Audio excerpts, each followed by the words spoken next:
Alors l'ange de l'Éternel prit la parole et dit : « Éternel des armées, jusqu'à quand n'auras-tu pas compassion de Jérusalem et des villes de Juda, contre lesquelles tu es irrité depuis 70 ans ?» L'Éternel répondit par de bonnes paroles, par des paroles de consolation à l'ange qui parlait avec moi. Zacharie chapitre 1, versets 12 et 13. Quelle douce réponse pour une question d'anxiété.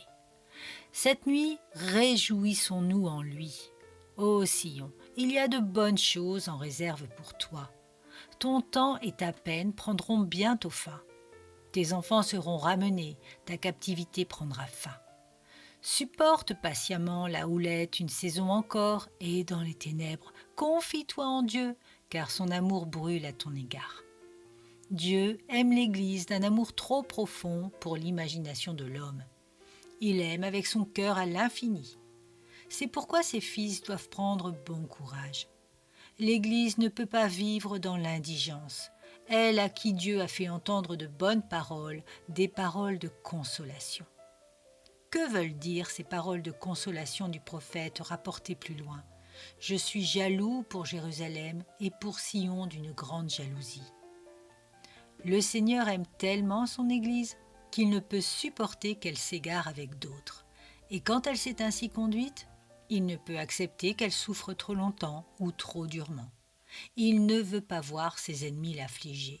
C'est avec déplaisir qu'il les voit augmenter sa douleur. Quand Dieu semble le plus abandonner son Église, son cœur est chaud envers elle. L'histoire montre que chaque fois que Dieu use de sa verge pour châtier ses serviteurs, il la brise toujours après coup, car il répugne à faire mal à ses enfants.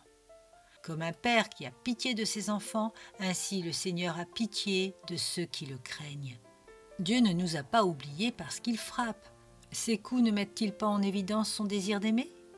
Si ceci est vrai pour l'Église collectivement, c'est aussi nécessairement vrai sur le plan individuel pour chaque membre. Tu peux penser qu'il t'a laissé pour compte, mais il n'en est pas ainsi.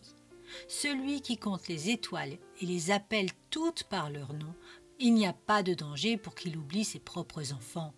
Il connaît absolument chaque cas, comme s'il n'eût qu'un seul enfant, comme si tu étais l'unique créature qu'il eût faite, ou le seul saint qu'il ait jamais aimé. Approche-toi de lui et sois en paix.